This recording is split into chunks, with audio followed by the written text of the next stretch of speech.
McGraw-Hill Ascent Audio presents Time Management Essentials, the tools you need to maximize your attention, energy, and productivity. By Anna Dearmon Kornick. Narrated by Jennifer Aquino. Introduction. The truth about time management. Put away your planner. Close your calendar. Set your to-do list to the side. You might even want to take off your watch for this. I'm about to share the secret to mastering time management, and it's probably not what you think it is. After talking with thousands of people from all walks of life about how they spend their time, I've encountered many beliefs about what it means to be good at time management. Some believe that time management is about finding a way to fit more into a 24-hour day, or drawing a thick line through every item on a to-do list with a sigh of relief and a feeling of accomplishment. Others think that good time management looks like doing as much as humanly possible, as if they're racing to reach an invisible finish line that's constantly moving farther away. For some, time management means cobbling together a hodgepodge of productivity hacks, shaving off a minute here or a minute there from day-to-day tasks. Still, others strive to optimize every aspect of their lives to somehow save time, doing push-ups while brewing their morning coffee, or outsourcing everything from grocery shopping to laundry to dog walking and beyond. None of those ideas about time management is necessarily wrong. Personally, I love a good productivity hack. Plus, I'm a big fan of outsourcing and get a thrill from crossing things off of my to-do list. But the most common belief, and perhaps the biggest misconception, is that good time management starts in the pages of a planner or in the small squares of a calendar. We're going to approach time management from a different angle. We're going to zoom out. We'll step back from the planner and the calendar apps, the task management systems, and productivity hacks. Our focus will not be on the day-to-day, at least not in the beginning. The truth about time management is that it actually begins with purpose. Your purpose. When we zoom out and approach time management with a big picture perspective, considering what we want out of life, instead of the next day or the next week, so many things will become easier in your life. Making decisions becomes easier. Cultivating new habits become easier. Managing your energy becomes easier. Knowing what to say yes or no to becomes easier. When you get crystal clear on your purpose, on what matters most to you, everything feels easier. Before you put down the book and roll your eyes, I challenge you to stick with me. You see, I was in your place once, overwhelmed, burned out, scatterbrained and frantic, living from one day to the next without a clear plan or a vision for the future. I was the late friend. You know, the one who gets a fake start time for get-togethers. Tell Anna we're heading to dinner at 5:30 p.m. so she shows up by 6 p.m. It gets worse. As a crisis communications pro clocking hours at a boutique public relations firm in New Orleans, I was written up by my boss for being late to work no less than 17 times in a 6-month period. I missed deadlines and appointments and let people down over and over again. It's fair to say that my time management woes were chronic. I was in dire need of a turnaround. In an effort to make that happen, I dove headfirst into every book, article, resource, scholarly journal, and podcast I could find in search of some magic bullet that would help me manage my time. Slowly, I began implementing what I'd learned, and slowly I began to see results. Life felt simpler, calmer even. I woke up each day knowing exactly what needed to be done and how I would accomplish it. My confidence grew, and soon others noticed and asked me for advice. Along my meandering path to understanding time management, I discovered a simple, repeatable method for transforming one's relationship with time. The path begins with defining your purpose, casting your vision for the future, and articulating personal values. Then, priorities and goals guide day-to-day actions and activities. Minutes are maximized by combating productivity pitfalls with time-tested strategies. Finally, being organized, energized, focused, and rested enables you to further optimize your time for maximum efficiency and effectiveness. Time management did not come naturally to me, and it doesn't have to come naturally to you either. If I can transform from being the perpetually late friend to mastering time management, you absolutely can. Plus, think about the time you're saving by skipping the years of trial and error that I endured. You get to cut to the chase with a clear path from purpose to productivity. Lucky you. What you'll get from this book. Imagine stepping into each week feeling calm and prepared because you know exactly what you need to accomplish in the week ahead. You know when you'll tackle each item on your to-do list. You feel focused when you're working and present when not working. If it sounds like a dream, it's not. It's absolutely possible when you understand the essentials of time management. If you're beginning to feel optimistic, but you're still a bit skeptical about whether you can truly make time management a real part of your everyday life, you're not alone. The idea of perfectly managing your time, meticulously organizing your calendar, and finding space in your day for absolutely everything seems impossible. And it should, because it is. Time management perfection isn't our goal.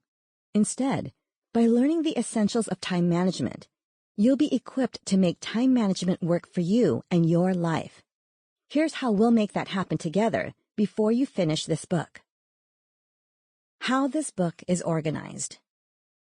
As you make your way through time management essentials, you'll find 3 distinct parts.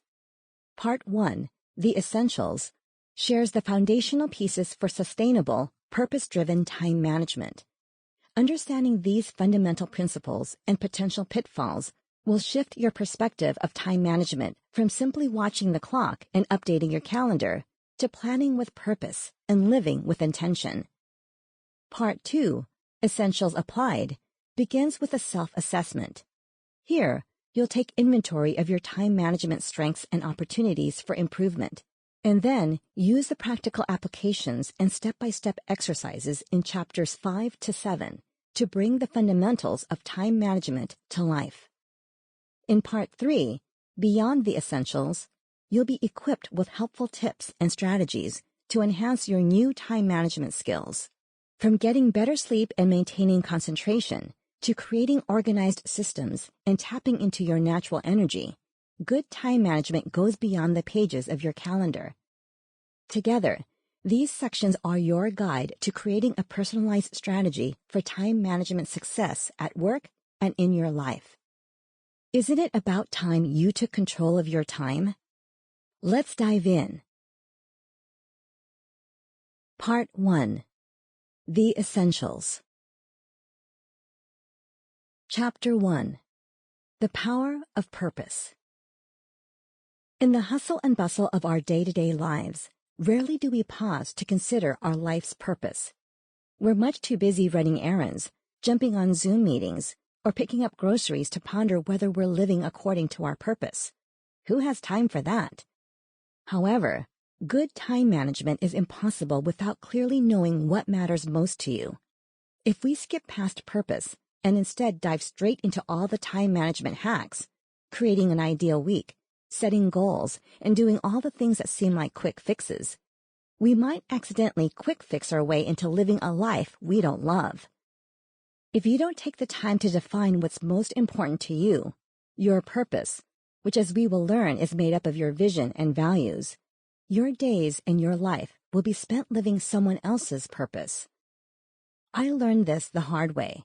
The beginning pages of nearly every planner I've ever purchased are filled with exercises that walk you through your vision and goals for the year ahead and ask you to consider how you want to spend your year and what you hope to accomplish.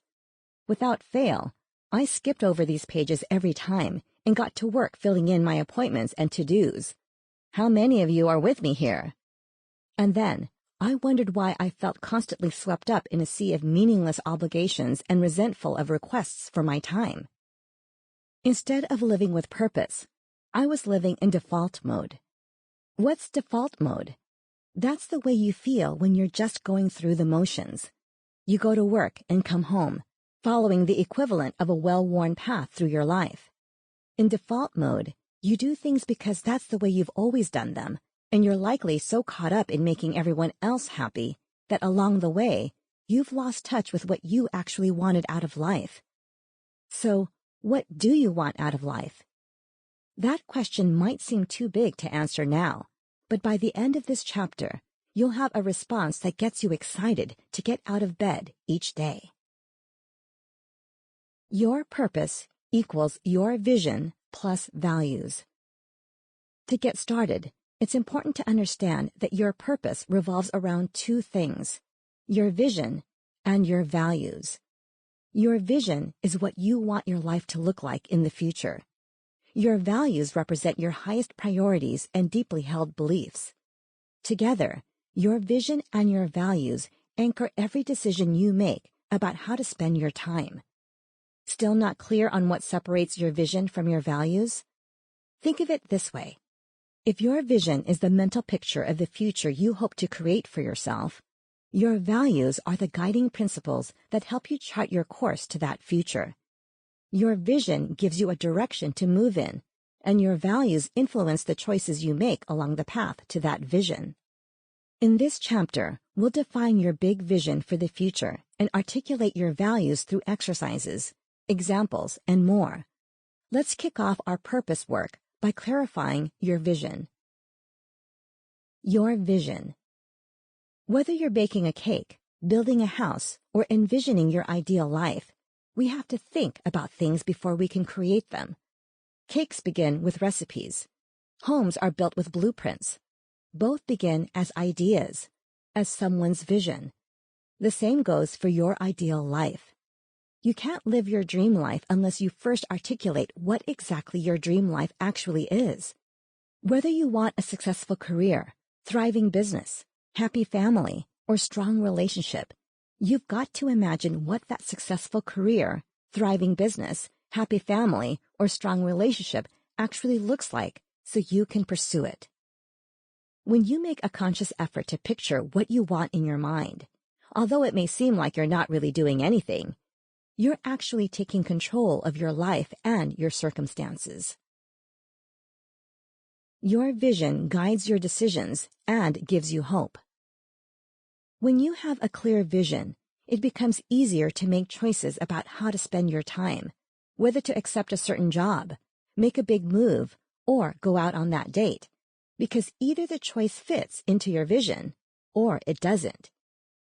Having a vision isn't just about having clarity around big decisions. Your vision drives the small ones too. If your vision includes being a homeowner, your daily decisions might include checking in with your budget to make sure you're on track to hit your down payment goal. If your vision includes having a successful business, you're more likely to stick to your business plan instead of going rogue, overspending, or throwing your to-do list out the window and heading to the golf course. When you have a crystal clear picture of what you want the future to look like, it's easier to make decisions that get you closer to making that future a reality. It also gives you hope. Hope boosts your happiness, makes you more productive, and improves your health and well-being. It can even help you live longer. Hope gives you something to be excited about. When you're excited, your happiness increases and your health improves. You feel like life's worth living because you're heading somewhere. How do you capture a vision? Now that we know the importance of a vision and that it's a mental picture of what we want our future to look like, how exactly do we capture that? It's not as if we can send mental snapshots to the 1-hour photo lab like we did with our bright yellow Kodak disposable cameras back in the 1990s. Instead, our vision must be captured in other ways. Whether you articulate your vision in a succinct vision statement, write a letter to yourself from future you, or get crafty and create a vision board, capturing your vision so that it has a home outside of your daydreams is a critical step. That being said, regardless of how you capture it, your vision is a description of the future you hope to create for yourself. It's also important to realize that your vision is personal to you. It can be big picture and long-term, encompassing all aspects of your personal life, work, relationships, and health, or more immediate and short-term, For something like your travel plans in the upcoming year, your vision can live in a bulleted list, divided up into different categories. Your vision might be written out in paragraph form. It can be a scribbled stream of consciousness in the pages of your journal, or it can be neatly typed in a Google Doc.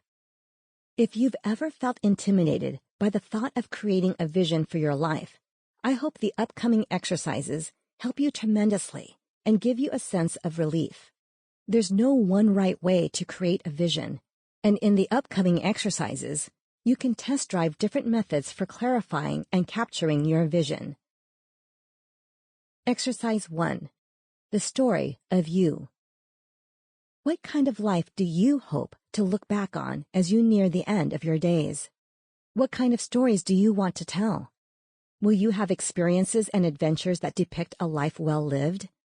Or will you look back with regret over the things you didn't do, the missed opportunities, or the choices you made based on what everyone else wanted for you or from you? Picture yourself decades from now. Maybe you're in your 80s, sitting on your front porch in a rocking chair, enjoying a glass of lemonade. I like to imagine myself on our back patio at home, sipping sweet tea with a fluffy dog in my lap, watching the sunset with my husband, Scott. Maybe you'll picture yourself on a jet ski in Mexico, or floating above Paris in a hot air balloon. Regardless of where you are, get that picture in your mind right now. Set the scene. What are you wearing? Are you listening to music? What time of day is it? What's the weather like? Put yourself as vividly into the future as you can. Next, picture yourself chatting with someone in that setting. It could be your spouse, your children, a good friend, a neighbor, or someone else important to you. As you sit together, you reminisce and tell stories from the past, stories about the full life you've led. Suddenly, a car drives up and a young woman steps out of the car and walks up to greet you.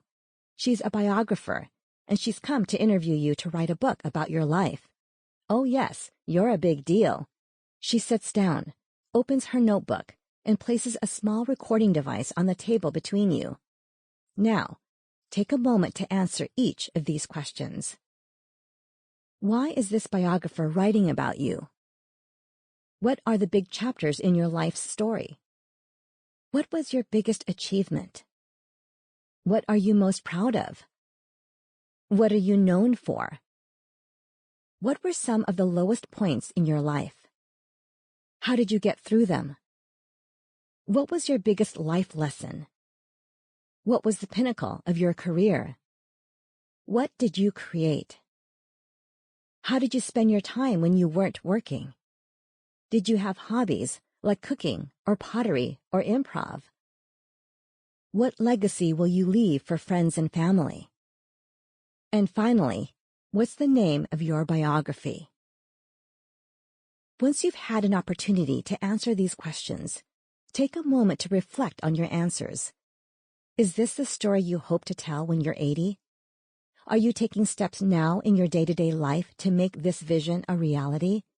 Or are you saving the good stuff and the big moves for someday when you finally have time, or when it's more convenient? Author Bob Goff once tweeted, "The battle for our hearts are fought on the pages of our calendars." Getting crystal clear about the life you want to look back on with gratitude when you're 80 is a solid step toward winning that battle and living a life with no regrets. Once you've completed this exercise and chosen the title of your biography, write your title on a sticky note and post it where you can see it. Whenever you see your biography title, you'll be reminded of the stories you want to tell and feel energized to make decisions and take the small daily actions that will move you one step closer to your vision for the future. Exercise 2. To you, from you. The email from my client read, "It took me a while to sit down and write this letter because I wanted to give it the proper energy, but also I was afraid to face the words that I'd be writing. Letting myself be vulnerable on a page means I also have to face what I really want out of life." What do you really want out of life? There's no doubt that facing a question about life that's this big can be intimidating. However, As the years go by, we usually become wiser with experience. Think about past milestones in your life. Graduating from high school, graduating from college, having your first child, moving to a new home or state, starting your first job, or opening your business are all major turning points in people's lives. Traversing these milestones comes with mistakes, achievements, and lessons learned. What advice would you give a younger version of yourself approaching one of these milestones? What have you learned that you wish you had known back then? In this exercise, you'll write a letter. This letter is to you in the present, from you in the future. No, we aren't stepping into a time machine to arrive at a point years from now in which you've achieved your goals and earned the wisdom that comes from living life. Instead, we're going to imagine life 5 years from now. Picture yourself 5 years in the future. You wake up each day feeling calm and prepared. You're loving life. You're fulfilled in your work, with your family, and with how you spend your time. Each day is filled with purpose, and you close your eyes at night feeling satisfied and ready for tomorrow. You have solid routines in place. You're achieving your goals in health, wellness, relationships, personal development, community service, and beyond. You're feeling great. You're happier than ever. You look back on the past 5 years and think about how far you've come. So you sit down to write a letter to 5 years ago you. In your letter, describe what life looks like now. Describe how you spend your days and how amazing things have turned out. Share your wins and what you're most proud of. Make sure you also note that life during these past 5 years wasn't always sunshine and rainbows. Tell 5 years ago you about the challenges and obstacles you encountered along the way. Tell yourself about the highs and the lows as you were making your way through the years. What did you learn? What sacrifices did you make? How did you get out of your comfort zone? What did you do differently? What do you regret? What did you add, and what did you let go of? What do you think you changed to get to this point? End your letter by telling yourself what's next. Share what's on the horizon for the next 5 years and beyond. Go into detail about the plans you have for yourself and how you'll get there. Encourage 5 years ago you and share the advice you wish someone would give you today. Then, sign your letter. After you've written your letter, read and reread it. You may want to tuck your letter in a safe place so you can read it when you need encouragement and want to be reminded of the vision you have for your life. This exercise has been so powerful for so many of my clients, and I truly hope it's the same for you. In fact, one client who did this exercise in spring 2020 kept her vision top of mind by writing 2025 on an index card and posting it on her bathroom mirror so she'd see it each morning and remember to believe in herself and her vision for the future. While I hope these 2 exercises start you on your path to clarifying your vision, there are many more ways to capture how you hope to spend your time. You can condense your vision for the future into a sentence or 2, called a vision statement. You can also create a vision board, which is a compilation of images that represent the different activities and ideas within your big vision. Regardless of how you capture your vision, what's important is that you spend time thinking through the future you hope to create for yourself. Then, keep your vision visible. Just like the 2025 index card example, create a reminder of your vision that you can see frequently. Post your vision board near your desk. Create a desktop background featuring your vision statement. When your vision is top of mind, it can inspire your decisions throughout your daily life. Your values. In the smash hit Broadway production Hamilton, an American musical, Lin-Manuel Miranda's Alexander Hamilton asks antagonist Aaron Burr, "If you stand for nothing, Burr, what will you fall for?" Your values are what you stand for. They're your North Star and guiding principles as you move through life. If you haven't articulated your values, You're at a disadvantage when it comes to making decisions of all shapes and sizes.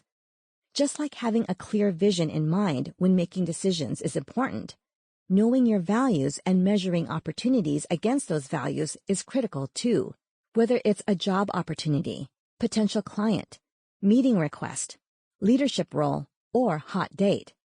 By deeply knowing and living by your values, you can quickly determine if something is or isn't worth your precious time. In August 2021, I was faced with a decision I never could have predicted. After leaving traditional employment, giving up my W-2 and employee badge in 2016, I spent 5 years building and growing my business as a time management coach. When an email from a guy named Fran with a company called Clockwise hit my inbox, asking if I'd be interested in discussing a full-time role with the company, I was certain my spam filter was on the fritz. However, after weeks of conversations with Fran and others on the Clockwise team, returning to the world of full-time employment was a no-brainer. Clockwise's values are empathy, authenticity, focus, drive, curiosity, and enthusiasm. It was clear to me in my interactions with the Clockwise team that their values were more than just nice words paired with cute graphics posted on their careers page. Their values permeated every aspect of the recruiting process, and every single person I spoke with seemed to radiate those values. Knowing my values made what could have been an agonizing decision quite simple. What do values look like? So, how can you define your values? In just 5 steps, we'll do exactly that. Before we get started, though, it's important to know that your values don't have to be deep or profound, but they should be steadfast and consistent. Additionally, values should only consist of 5 to 7 words that represent what's most important to you. Having too many can dilute their power and diminish their meaning. We're articulating our values, not making a list of nice words that sound good. With that, let's get to work. Step 1. Make a list of 100 dreams.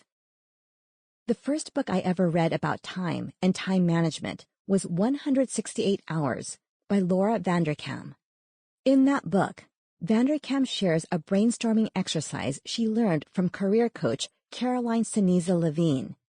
Sinisa Levine has her clients create a list of 100 dreams, a completely unedited list of anything one might want to do, have, or experience during their lifetime.